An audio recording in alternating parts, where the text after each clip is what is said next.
বেশিরভাগ সংসার নষ্ট হয়, বেশিরভাগ সংসার নষ্ট হয় মেয়ের মায়ের কান ভাঙানিতে।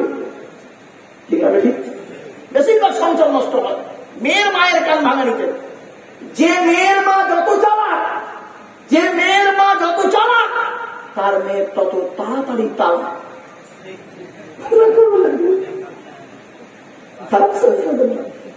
একদম বাস্তব অভিজ্ঞতা করে শুনছে। দুটি বেলা এই মোবাইলে, ভাই আমার এই মোবাইলে এত তলাকের, তালাক নয় শব্দটা কিন্তু, তলাক তালাক বলবেন না, তালাক শব্দ আলাদা, তলাক শব্দ আলাদা। আমরা তো ভুল করি, উচ্চারণে ভুল করি। তোয়েল আমারই ক, তয় বয় লয়কার ক। তলাক মানে পৃথক দেওয়া, ছেড়ে দেওয়া, ডিভোর্স দেওয়া।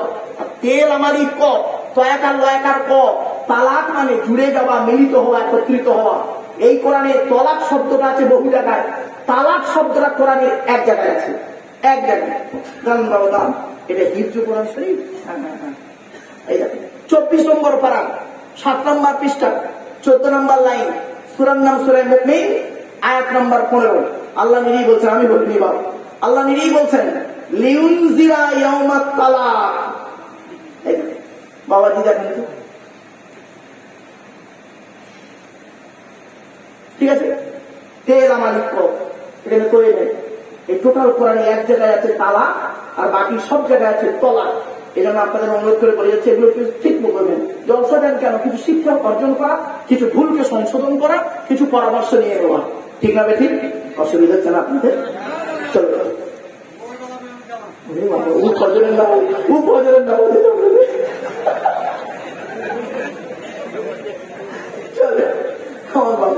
চলে গিয়েছি।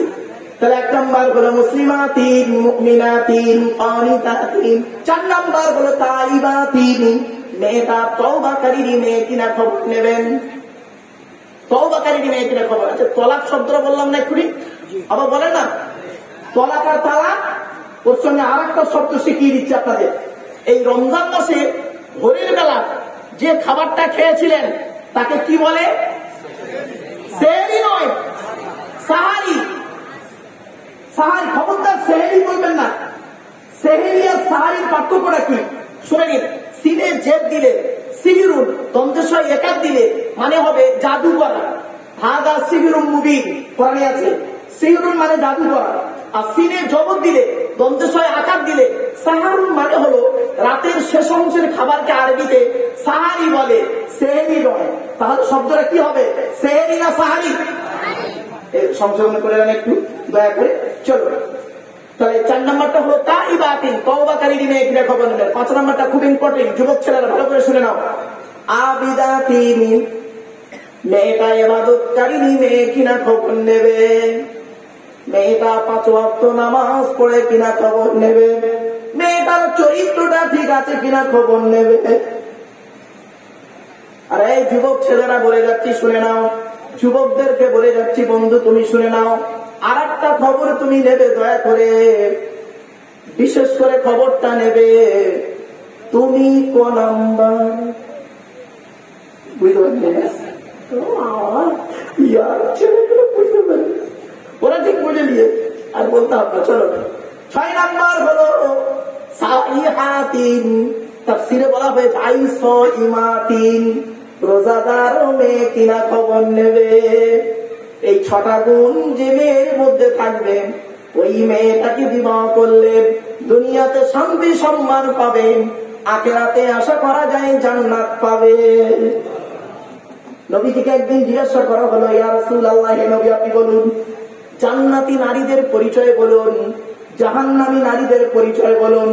আমার মা বোন যারা বক্তব্য শুনছেন, খারাপ সিলসিলাদের নাম, জান্নাতি নারীদের পরিচয় সম্পর্কে নবী বললেন, ওই মেয়েটি হলো জান্নাতি, ওই মেয়েটি হলো জান্নাতি যে মেয়েটি তার স্বামীর সঙ্গে যখন কথা বলে, স্বামীর সঙ্গে যখন কথা বলে নরম ভাষায় কথা বলে, নরম ভাষায় যে নারী তার স্বামীর সঙ্গে কথা বলেন, ওই নারীটা হলো জান্নাতি। দেখবেন অনেক মেয়ে ছেলে আছে, অনেক মা বোন আছে, তারা একটু চাকরি বাকরি করে, তো বাপরে বাপ, স্বামী হয়তো ব্যবসা করে, ছোটখাটো ব্যবসা করে, আর মেয়েটা চাকরি করে, কি গরম মেজাজ, কি স্বামীকে মেজাজ দিয়ে কথা বলে, হ্যাঁ এই হয় না, কিছু বল না, ইত্যাদি। স্বামীর সঙ্গে কর্কশ ভাষায় কথা বলে, রাসূল বললেন জাহান্নামী নারী। খবরদার মা বোনদের বলে যাচ্ছি, নিজের স্বামীকে জীবনে কোনোদিন কর্কশ ভাষায় কথা বলবেন না, আল্লাহ নারাজ হয়ে যাবে। শুধু তাই নয়, একটা বাস্তব অভিজ্ঞতা আপনাদেরকে বলছি, বাস্তব অভিজ্ঞতা। বারুইপুর নাম শুনেছেন আপনারা? বারুইপুর বলে একটা জায়গা আছে কলকাতা, যেখানে পিয়ারা বিখ্যাত। আর ওখান থেকে একটু গেলেই জয়নগর বলে একটা জায়গা আছে, নাম শুনেছেন? জয়নগরের মোয়া বিখ্যাত, তাই তো? আপনারা জয়নগরের মোয়া খান, 10 পিস মোয়া খান, 60 টাকা দাম। আপনাদের এখানে ওটা মোয়া বলে না, শুনে নিন। অরিজিনাল জয়নগরের মোয়া 1 পিসের দাম 90 টাকা। অরিজিনাল জয়নগরের মোয়া 1 পিসের দাম 90 টাকা, আর আপনি 10 পিস খাচ্ছেন 60 টাকায়। বাড়ি থেকে বলবেন। যাই হোক, ফার্স্ট কোয়ালিটির মোয়া বলছি, আমার বাপেরা কথাগুলো একটু মাথায় রাখবেন। তো বারুইপুর থেকে আমি স্কুলে যাচ্ছি ট্রেনে করে, 9:22 ট্রেন, ওর পরে আর একটা 9:47 ট্রেন। তো ওই ট্রেনে যত যায় মাস্টার ডাক্তার এরা অফিসিয়াল লোকগুলো বেশি যায়। তো আমার ট্রেনের সিটে বসে আছি, প্রতিদিনের যাতায়াত তো সামনের সিটে এক ভদ্রমহিলা বসে আছে, চশমা পরে, ম্যাচিং করে শাড়ি পরে, মানে জুতো শাড়ি, আপনার কি বলবো, ব্যাগটাও ঠিক ম্যাচিং করে, আর চশমার ফ্রেমটাও ম্যাচিং। বাপরে বাপ, দেখবেন। আর চশমাটা ঠিক এইভাবে তুলে নিয়েছে, এইভাবে এরকম করে তোলা আছে, চুলের উপরে তোলা আছে, চোখে নেই, তোলা আছে। ভালো, যে যার সেজার আসছে, দেখে মনে হচ্ছে ভদ্রমহিলা শিক্ষিকা। যাই হোক, এখন ভদ্রমহিলা ফোন করছেন, আমাদের সামনে ফোন করছে, 2বার রিং করলো, রিং করে উত্তর পাচ্ছে না। 3য়বারে ফোনটা তুলেছে, বুঝলাম ওনার ফোনের কথা শুনে ওনার স্বামী তুলেছে ফোনটা তুলে কি বলছে জানেন? আমার ট্রেন ভর্তি, ওই বগি ভর্তি লোক, সব মাস্টার ডাক্তার রয়েছে ওর ভিতরে। বলছে, হ্যাঁ কোথায় ছিলে এতক্ষণ? সে মনে হয় বলেছে আমি টয়লেটে গেছি বা কোন এক জায়গায় বলেছি, শুধু খালি টয়লেট করছে। ছেলেকে খাইয়েছ? সে মনে হয় বলেছে একটু পরে খাওয়াবো, মানে ওর ভাষা থেকে আমরা উত্তরগুলো